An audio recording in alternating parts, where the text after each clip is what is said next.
mouth.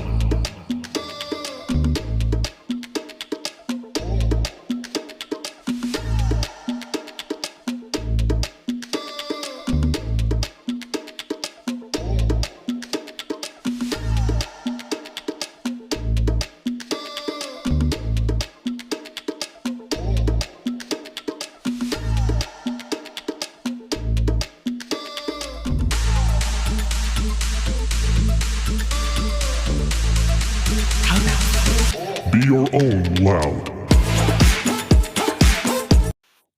It makes me smile every time. The voice makes me very happy. Well, hello, everybody, and welcome to another Be Your Own Loud podcast. I want to say hi to everybody who's on Facebook Live, LinkedIn Live, Twitch, Twitter, all of the different places, YouTube Live, that we are broadcasting right now. I had the honor of meeting Jerome through some third-party kind of connections.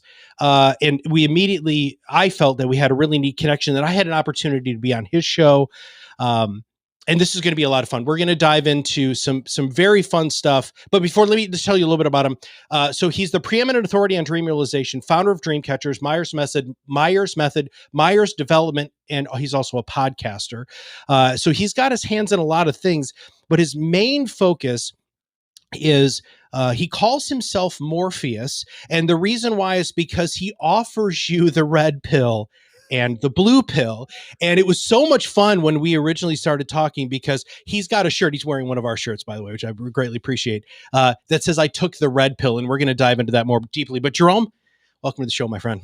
Man, it's so good to be with you. I've listened to you and Kelly Cardenas twice. I've listened to you on a few other places, and I'm like, man, I don't know where this is going to go, but I'm super excited for the adventure we're about to go on. And so I want to go right out of the gate.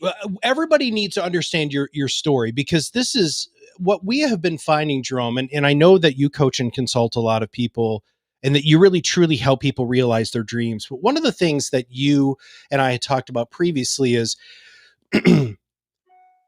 somehow you have to be given permission by yourself, usually, to rise above the noise and be your own loud. And you have been very successful at that. And there was an event in your life that really flipped that switch. Do you want to talk about that a little bit, please? We're going to go straight into the pain right off the bat. Absolutely, man. Come on. I want to start where we need to start, and then we'll build from there.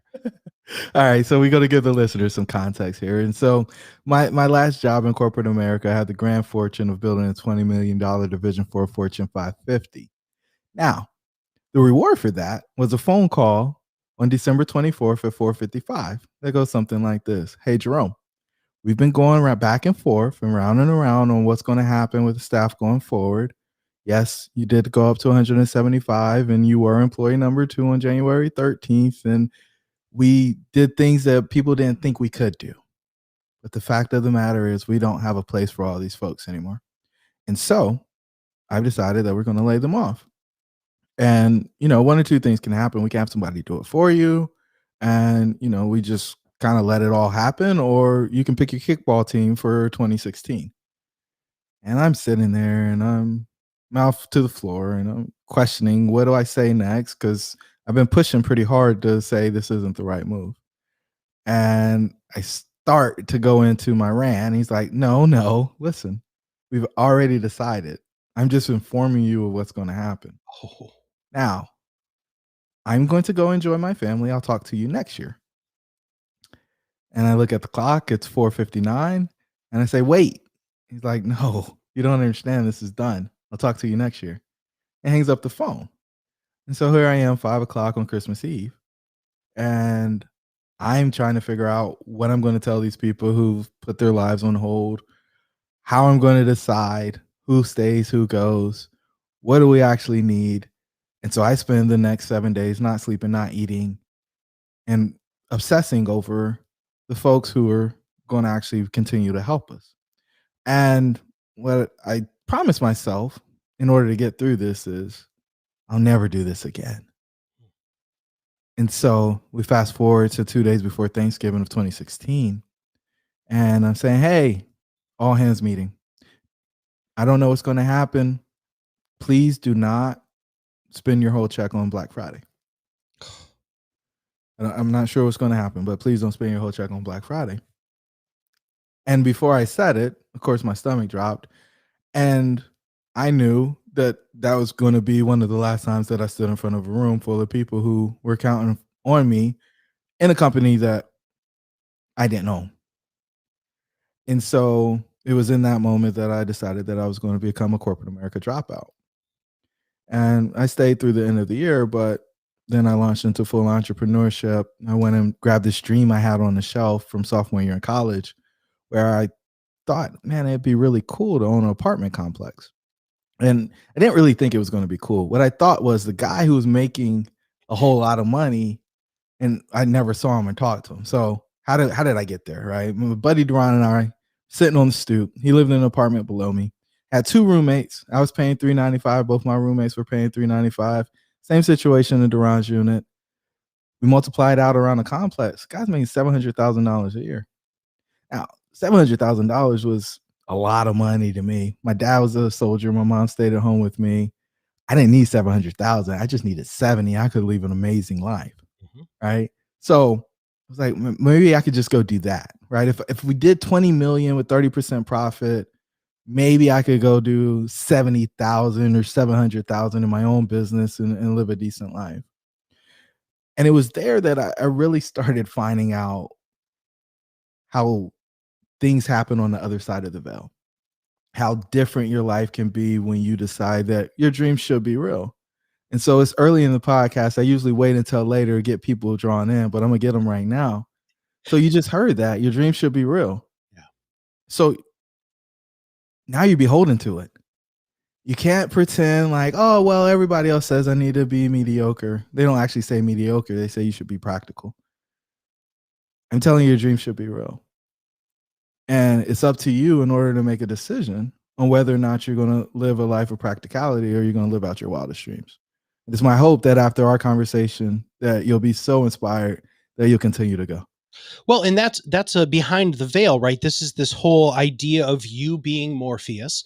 For those of you who don't know, that's a Matrix reference. If you don't know what that is, I don't know where you've been living, but you really need to watch the movies. Maybe not the third one, but the 1 and 2 were really, really good. But here's the thing: is Neo is offered the ability to see what's real and to continue to live in the Matrix. And what Jerome's model seems to be, which we're going to unpack that a lot more, is to take that red pill, to leave the Matrix and have the opportunity to live your dreams by giving yourself permission to do that. So we have to break that down. Like, I don't understand how you can convince somebody who is so ingrained in their own crap, how they can take the freaking red pill and wake up from the lies they've been telling themselves. Oh, so the red pill is really practical, right? It's our model for a centered life. It's got 6 levels. It starts with self-image, right? A lot of people look out into the world and they want the world to change, but change starts with you. That's why you have to take the proverbial red pill. And by the way, that movie's never said and that line is never said in the movie, right? They never say I took the red pill, right? But you take the red pill, and what you do, you start working on yourself. Your relationship with yourself teaches the world how to treat you. Most people are scared to hold others accountable because they're not accountable to themselves. Think about it. When's the last time you let yourself down? You made a promise, you didn't keep it, you just kind of shrugged your shoulders, and that just kind of becomes par for the course. Or you rather be accountable to somebody else than yourself because you don't want that person to think bad of you. But what about your opinion of you? Right? And so we fix that up. We get you excited about who you are so that when you look in the mirror, you can smile instead of being a little disgusted with the person who's looking at them.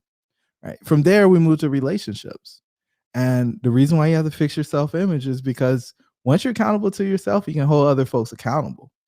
Right. And that in and of itself elevates the caliber of folks that you spend time with. If you're never accountable, if you can't count on yourself, the people around you are going to do exactly the same thing. In addition to that, what I found, and the people that I work with, and I think I can help the most, the apex performers, they have people who only come to them to get things, right? They are source energy for most folks. And so they have these one-way relationships. There's no mutual benefit. And their goal is to just continue to be source because it brings attention to them. It brings people interested in spending time with them.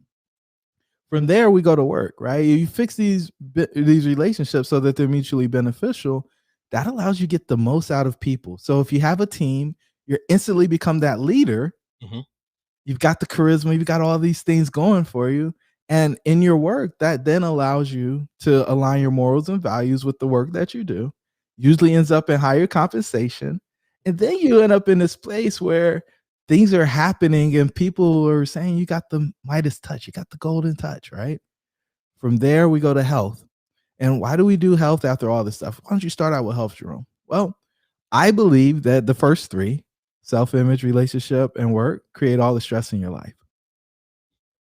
All of it. And I wait for people to argue with me all the time, right? So we want to fix the stress so that you eliminate the self-destructive behaviors that are killing your health, right? So we're fixing it from the inside out.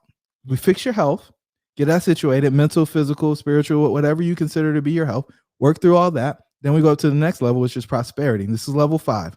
And people want to go to 5 right off the bat. You're like, I just need to figure out how I'm going to make more money. Yeah. And I'll tell you, you'll make as much money as you want if you become the person you need to become. It'll come to you. Money will chase you. I promise. I went through the transition. I took the red pill myself. And what I realized was when I wasn't the best person I could be, I was running behind money, doing anything I could to get money, laying folks off against my will, et cetera, et cetera. When I took a stance, exited the matrix, and decided that I was going to become the best person I could be, people are excited to send me money each month in order for us to work on their lives to help get them to that next level that they're trying to get to. And so prosperity is that next level. And I believe that everybody should have abundance. Matt, when you came on our show, you talked about, there being a seat at the table for folks. And that just touched my soul because I do believe that once you become the person you're supposed to become, doors open up and you'll opportunity and abundance. Yep. And so out of that overflow from your prosperity, I want people to be able to give. And that ties into level 6, which is significance, right? That significance comes out of your overflow. It doesn't come out of what you actually need to survive. The lady or the guy who gives you the safety briefing on your next airplane ride is going to tell you need to put your mask on first, and then you put other people's mask on. It's amazing that people have given hearts, but if you don't have the capacity, if you don't have the overflow, then you are putting yourself in a precarious situation, which will lead you to slip back into your health. And then your relationship probably wasn't set up right. And so that money's never going to come back, et cetera, et cetera. And it's not just money, what I'm talking about in overflow. I'm talking about time, talent, and the treasures. Sure. So those are the 6 levels of the red pill: self-image, relationship, work, health, prosperity, and significance. So part of being your own loud really is unapologetically allowing to be yourself, right? Giving yourself that permission. As Oscar Wilde said, you might as well be yourself because everybody else is taken. And I got to go back to that because that foundational work is what scares everybody the most. Looking at themselves in the mirror and saying, I'm okay with who's looking back at me. I need you to unpack that more for our audience. How do you address the sometimes years and huge levels of baggage that people are dragging along with them? So when they look at themselves, they're not seeing their true self. Well, so what they see is their true self, right? Because it's all perception, right? Now, the question is that who they want to remain? Because you are what you see, and everybody around you, you are what they see, right? So do you want to keep that? Or can you see, because everything happens twice, can you see a different life for yourself? Can you see yourself behaving differently? And the question that I love to ask is this serving you? Whatever it is this reality serving you? Are these facts serving you? Because I believe that the world is here to serve us. Okay, define service. More on that. I need clarity on that word. Yeah. All right. So I'll use you because I think this is really meaningful because I love your heart. You made a statement on our podcast where you basically said, I was disloyal to the previous owner of a company that I worked for. Yeah. And all of the facts that you presented while going through the story said No, you were overly loyal to the guy. You taught him to mistreat you. And then instead of calling a spade, you fell on the sword because that's who you are. You're just a giving person. Now, that serves you maybe when you're with your wife or your children, right? That compassion, that level of love that you're sharing with them to allow them to move through whatever the conflict is. But when you're on opposite sides of a negotiating table and you're trying to get compensated commensurate with the value that you're creating, I would say that that level of compassion allows you to be taken advantage of. And so in that case, I don't feel like that activity, those actions, those behaviors are serving you. Sure. Now, you may, and that's okay. And that's the great part about our system is we simply ask the question and let the person decide. And it's always eyes wide open, right? I don't ever want somebody to walk into a wall because they didn't actually see it. And, everything ends up in a lot of ways being a math problem. And there's a logical right answer to each one of the things. Okay. And then there's the emotional factor that trumps the logic. And that's totally okay. As long as you can acknowledge that, hey, business-wise, this doesn't make sense. And I'm okay with that. Mm-hmm. And once you make that decision, you never look back because you made the choice. Okay. How do you fit into this? Or do you just mirror stuff? I mean, how are you I love this. holding the safe space? Because I don't think enough people have that, Jerome. I think you know that about me. I don't think that people know that somebody's actually freaking listening and cares and really wants them to live the life that you're talking about. First off, there's two parts to this question. First off, where did that come from? And two, how do you do it? Yeah. Where did it come from? I got the gift of a coach when I was in my first year of being an employee at a Fortune 500 company. I had a mentor who was a president of a division, and he said, the best thing I can do is allow you to see my coach twice a month, once a month, whatever it was. And in that, I could go in there and say whatever I wanted and get all the feedback I need. I remember I wrote a paper and I was talking about the baby boomers for my MBA. And I wrote they were scratching and clawing in order to get to the top of the company. And she was offended. And she said, depending on who you put this in front, this way may not be received well. And I was like, oh, well, I didn't know that, but okay. I was just trying to paint a picture, tell a good story. And she was like, yeah, no, don't do that. And she spent all her time working with executives, so she got it. And so I made the adjustment. But I mean, there were just so many of these stories where I didn't have to question whether or not it was okay to be me, because so many folks put a mask on saying they're being professional, or, they're getting into a place where the person's going to give them money. And then they have to keep that charade up and they get exhausted. It's tiring. And what I found, and the thing that probably, cuts through the best, is when you show up as you and give people the opportunity to see who you are. That's when people get really comfortable really quickly, right? And I'm not saying, hey, go pour your baggage on the table, but I am saying if you're naturally a loving and giving person, be that. If you're somebody who wants to cut through all of the sugarcoating and get right to the point, as long as everybody has dignity when you're done, do that. That allows people to know where you are.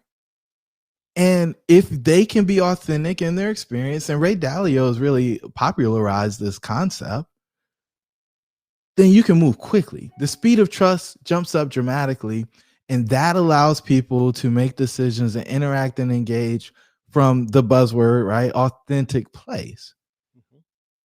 If you're doing anything else, you're confusing folks. It's just kind of like sarcasm, right? Somebody can say something sarcastically, and the person has to be paying attention in order to know whether or not there's some cynicism baked into the comment. Well, why would we try to make communication any more complicated than it already is? I don't know. Because that's what you're doing. And then you get frustrated if they don't get it. And so my favorite thing to do when somebody's sarcastic with me is to not get it. And I'm like, oh, okay, well, you said what you meant, right? And what it does is it shifts the power of the conversation, right? And now it's like, oh, well, no, that's not exactly what I meant. Okay, so what did you actually mean? And as soon as you get them out of that, now you can have a conversation that's not littered with these little jabs or these barbs or somebody trying to figure out what you're not saying, right? Instead of actually having a one-on-one conversation that's direct. So that's where the safe space came from. It's just knowing that, one, I've made a ton of mistakes. Two, I've been in places where I've had plenty of grace, the opportunity to express myself and get different perspectives on how things would be perceived. Now, the world expects the mask. Hey, look at Instagram filters is a perfect example, right? You're not good enough yourself, so therefore you need this. And that's the consumeristic environment that we live in here in this matrix. Yeah. Do you believe that taking people through the Myers method, having them take the red pill, allows them to see what truly is instead of what we are wanted to believe? Well, it's programming, right? And all of that it's marketing. You're not good enough because you'll spend money to be good enough, right? But what if you were good enough? Or what if the person who was giving you the thing, right? You actually question why they were telling you the message they were telling you. Think about what we've talked about so far, Matt. Your dreams should be real. Mhm. What incentive do I have to tell people their dreams should be real? I want their dream to be a reality. Yeah. But what do I get out of that? Telling you that, you're living a mediocre life or you're being practical, that's offensive to most people, right? But what if you actually didn't find a reason to be offended and question whether or not there was truth there? Yeah. Yeah. Right? Instead of me beating a person up and saying, oh yeah, I mean, think about how do they sell everything, right? It's either a woman or money or I forget what the last piece is, but all of those things. And so it's just to say you don't have the stuff. And it's always my encouragement to say you have all the things or you have access to them. You just have to be willing to do whatever it takes in order to get it. Now, so I don't remember which number it was, but prosperity and allowing 5. yourself to 5. Okay. So 5, right? That is another major hurdle because a lot of times we are the reason why we don't take that next step and give ourselves that seat at the table, right? Yeah. Tell me a story about somebody that you've worked with, and in step 5, they had the epiphany that you in your heart of hearts was just, man, if this person could just see this. Do you mind sharing a little bit about that? Yeah, it's funny. I spent the weekend with him and his family this weekend. So, Nice. we went up to a wedding this weekend and he's just less than a year ago, he bought his new house. It's, I don't know, 6,000 square feet on a few acres. It's got a golf course running through the back. And, I was joking with him. I was like, you got to park in your backyard. It's got, pavers and so on and so forth. And he dropped out of corporate America, decided he was going to build a financial practice, was going to save all the wrong people, the folks who didn't actually have money to invest, and sell insurance to them, had high lapse rate, and he was just doing the activity but with the wrong people. And when he adjusted the market slightly to folks who could actually invest and buy the stuff and make the decisions on a consistent basis that were in alignment with creating true wealth, his practice started to grow and then grow and grow. And I'll never forget when we won Financial Representative of the Year the first time, right? For the whole state. And then The second time we were trying to back it, we lost by like 2 points. Oh, Right. And I consummate competitor, right? I show up at the day where they present the awards, and before he goes in, he said, "We're never going to lose again." Right. Now, fast forward, he ends up being the number 2 guy in the state from a leadership standpoint instead of an individual contributor standpoint.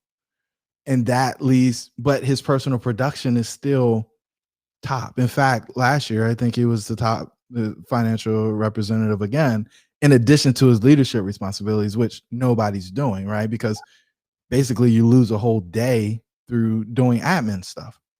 And so, but here's the back to the prosperity piece, right? That's the work. The prosperity piece, his house is over 2 times what the house that he was living in when he was building from a price point standpoint. The level of convenience where, anything that you can think of is about 10 to 15 minutes away. And so it's this beautiful mix of, I don't ever have to see my neighbors, with I can get to any shopping mall or have any massage or whatever the best of the city is within 10 or 15 minutes of his house. And you just can't get that. And he said this to me about 6 months ago. He was like, this guy came to me and he said, your dreams should be real. And I was stupid enough to believe him. yeah. And we've been working for 7 years, man. And, I started out as a client, and then he's like, yeah, I've been working on this thing. And it's like, well, let me see if I can help. And he's like, and I was picking with him because I was like, I remember when I used to be one of your top clients, you'd take me to lunch. And he was like, yeah, you're not just a top client anymore. I don't know what you are. Right. Basically family. But because of the spaces that I end up in with people, right, I'm literally embedding myself into their lives and looking to help them get the best that they can get. You can't find a space where somebody doesn't have an angle, right? Romantically, they have an angle. What's this going to do? Is this going to jeopardize our relationship? Is this going to impact the level of comfort that we experience? Right. So there's some bias in whatever guidance or feedback you get there. But when I come in, all I care about is what's best for Matt. Yeah. And all the other people are amazing and great. But when Matt is taking care of everybody else and not taking care of himself, something or somebody has to give Matt a voice. Yep. Or Matt's dream a voice if Matt isn't paying attention to his dream because he's taking care of everybody else's. And that is, I believe, my value proposition. That for me is the actual magic. Well, and that's that put your mask on before you freaking put it on for your kid, right? I mean, or whoever you're sitting next to. Now, I haven't asked anybody else this question, but for some reason this came to mind for you. Who are you surrounding yourself with now? Like you put out so much energy for your clients and you are that person, but you have to recharge yourself too. What are you doing and who are you surrounding yourself with? What are you reading? Help us understand what a person who helps other people be so successful does to keep them grounded and centered. This is a great question. And so the first thing is, 4 o'clock, 4:30, wake up every day. And then I don't talk to anybody before 9 o'clock. Oh. All of that time is me time. Nice. Okay. Right. And so meditation, podcasts, reading, journaling, Spanish, YouTube videos, run, lift weights. All of these things happen in those 4 to 5 hours. And then I get ready to serve the world. Okay. Inherently, I'm an introvert, right? And so it is draining unless you're working with people who are chasing their dreams, right? And then that's invigorating, right? Some of the folks, Carlson is a great example. He started a new podcast called Dear Black CEO. He started an agency called the Cass Agency. And in those two things, he's looking to partner big brands with minority-owned businesses, specifically Black-owned businesses, to help them grow their revenue dramatically. He's also helping people come up with high-ticket offers because most people make their initial offer, it converts, and they don't ever change it. Right. They just keep selling it over and over again. And so we liken it to Toyota. He's helping them come up with their Lexus brand so that they can get that premium offer and get the increase in profit that most people never get. We had no idea when we started the journey that that was going to be the offer on the back end. But what I can tell you is it's transformational for everybody that he comes in contact with, because if you're trying to scale your business, you've got to have something that's high ticket, that's going to be profitable, that you can use to reinvest, because the base offer is usually just paying the bills. Sure. Right. Greg Washington, he's walking from Mississippi to West Point, New York. It's called a walk to honor. And so he had two of his comrades from his graduating class in West Point get killed in action. And as he's dealt with survivor's remorse, he's got PTSD, he's got all of these things going on, and there's no face or voice for mental health for African American soldiers, veterans. And so he's raising awareness through his nonprofit, right? And I could keep going down the list, right? I talked about my brother there. You know, there's ladies that we've spent some time with who are building real estate portfolios because, you know, biggest part of our business is multifamily real estate. Yep. And so, you know, people show up and they get their thing. And when they're chasing that type of stuff and their dream becomes a reality, man, that hit a dopamine. The closing day, like those things excite me. And yeah, I was just listening to a podcast with John Blanton on it yesterday. Yeah, the guy made $60,000 in 60 days on a real estate transaction, right? And he added $500,000 to his net worth. And like those things invigorate me. And to know that we had just a small piece of it, right? Small impact on it. It's like, wow. Yeah. Wow, these things can happen. And so that social proof that dreams should be real allowed me to go back and say, oh yeah, I can say this with complete and utter confidence that this is the real thing. So what is yours? So let's you did this to me. I'm doing this to you now, my friend. So what is your dream? What is the dream that you want to come to fruition? Speak this into the people who are listening and just out into the world so that another group of people hear it. What do you want? What is your dream? It's very simple. I want to free 100 people from work they're not passionate about. Wow. Just 100. Because those hundreds will touch thousands, tens of thousands. One of them will probably touch millions. Yeah. And for me, that's what it's about. See, we've got 80% of the workforce working on things because it pays. 80%, right? You check any Gallup survey and it goes up. I don't know that it actually goes down much lower than that. And so what if we could have those folks working on things that just light up their world? How different would the world be? I don't even know how the world would be, but I'd like to find out. And I just want to be there cheering for them and them potentially saying, right, this is a selfish piece for me. I don't know how I would have got here had we not done that. Right. Right. Because one of my favorite movies is A Pursuit of Happiness. Mm-hmm. And the scene that still makes me get goosebumps is when Will Smith is standing in the bathroom with his wife and he's brushing his teeth and he says, hey, babe, I'm going to be a stockbroker. And she looks at him with this mean look and says, well, why don't you be an astronaut? And it's just like, there's so many people who live in a space where they don't have the support they need in order to go out on this arduous journey, in order to create a life that's second to none. Yeah. What if you could have your heaven on earth? Some people, I know people who have their heaven on earth. Mm-hmm. I have my heaven on earth. Mm-hmm. And you can too, but you got to be willing to do something that is unconventional. It's not practical. People think they think you're heady, but it's okay because we've been to the other side, and we could tell you that it actually exists. And it's real. Yeah. 1000%. Yeah. So I try hard to prepare for these, right? But I love asking this question because it always ends up opening my eyes to something that I didn't come in with a predisposed sort of whatever. So what should I have asked you? What about you should I have asked you so that our audience can get to know you even better?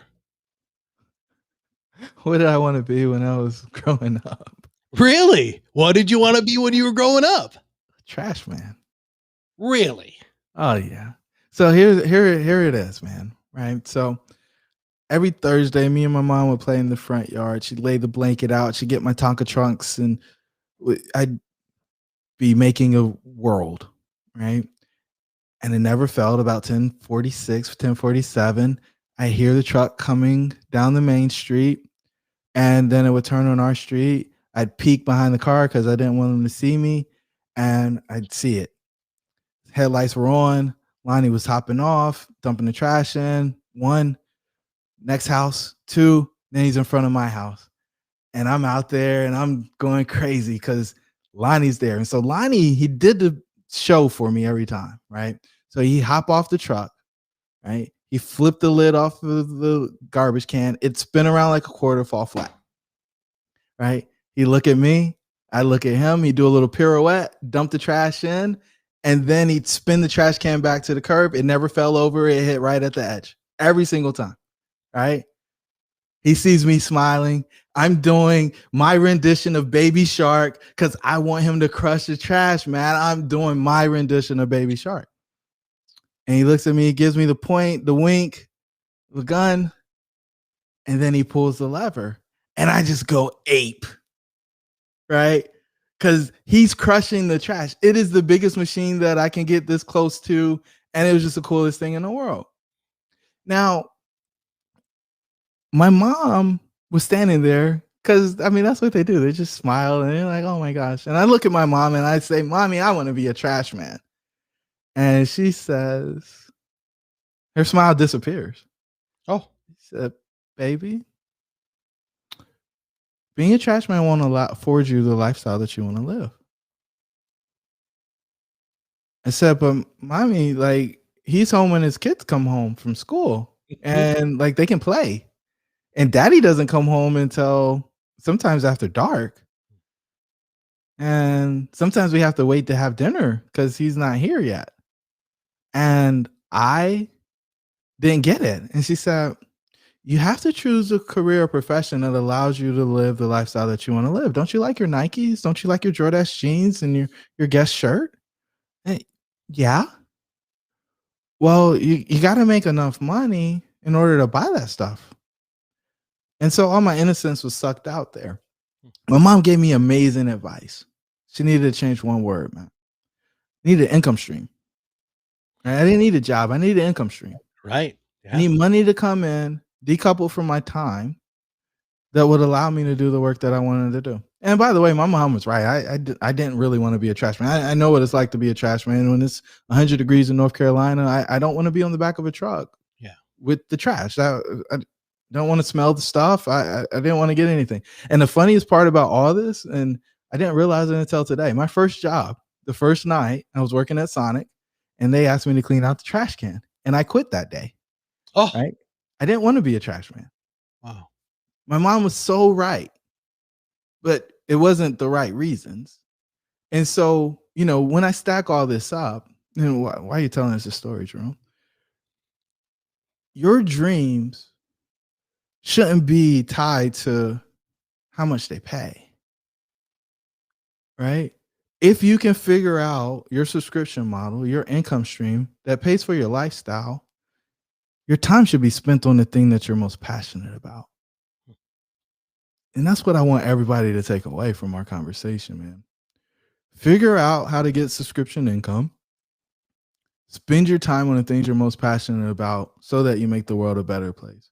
Because you've got something in you that you've been placed on the place of this planet to present to everybody. And if you don't do it, you're going to set off the string of events that keep other people from doing the things that they're supposed to do. And you're being selfish when you decide that I'm going to do the minimum and I'm just going to collect my paycheck and have my bonbons and my Starbucks coffee and whatever else you want out there that makes me comfortable, because I know I'm not living the life that I'm supposed to live. Somebody listening to this might be thinking that they might want to talk to you or whatever. What is, first off, who do you want to work with? Let's again give you the opportunity to cast the goodness out into the universe. Who do you want to work with? And then what is the best way for those ideal people to get in touch with you? I work with high income earners, usually sales professionals in financial services, or folks who want to get residual income through real estate. Okay. I don't promise anybody something for nothing, because I don't think that's real. There's a lot of folks out there who tell you you can do things with no money, no experience, no credit. I don't believe them. And so for those folks who are well positioned, they know that they're climbing the wrong ladder and they don't see it as a long-term plan for what they're doing, or they're doing it at a level that's not what they feel is the pinnacle for them. I can help both of those folks. So as I do my quick wrap up here, first off, Jerome, I thank you, man. I mean, it's always a pleasure and an honor. Thank you for entering into my life. I truly appreciate that. You not only have been a gift to me, but I know that you're a gift to many other people. So first off, I want to say thank you for being on the show. Grateful to be here. Thank you for having me. And it's funny to me how when I ask the question, how should people reach out? There's always like little kernels that really pop out, because the goal of the podcast is to find people like Jerome and have you hear their stories so that you can understand that you can rise above the noise and be your own loud. You can truly unapologetically be yourself and have the life you want, not the life that somebody else might want you to have, but the life that you want, like that true dream that Jerome talked about. But if you're climbing the wrong ladder, he just said this is so powerful. If you feel like you're climbing the wrong ladder, right? It's scary to get off the ladder. And you need to have somebody who's, one, potentially going to catch you or let you fall, which sometimes is way more important. But at least know that there's somebody there who's telling you that you can get off the ladder.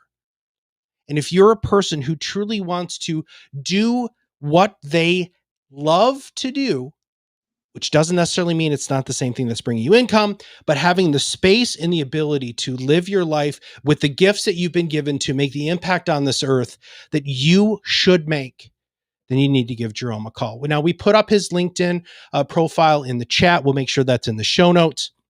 We're going to make sure the links are to your websites are going to be in the show notes. Please subscribe to his podcast. Please make sure that you're checking him out on social media, because he's always putting out really powerful things where in a short period of time, he's going to have you at least consider the red pill. You not necessarily take it, but consider the red pill. And if you want to try to figure out, after you work with somebody like Jerome, which is very selfishly why I wanted you on the show, man. This is wonderfully self-serving for our mission, because it's hard to come to our organization when you don't have what you do done. Because if you're truly going to rise above the noise, get your voice heard, really become that expert that you want to be, you have to be cool with who you are here. That's it.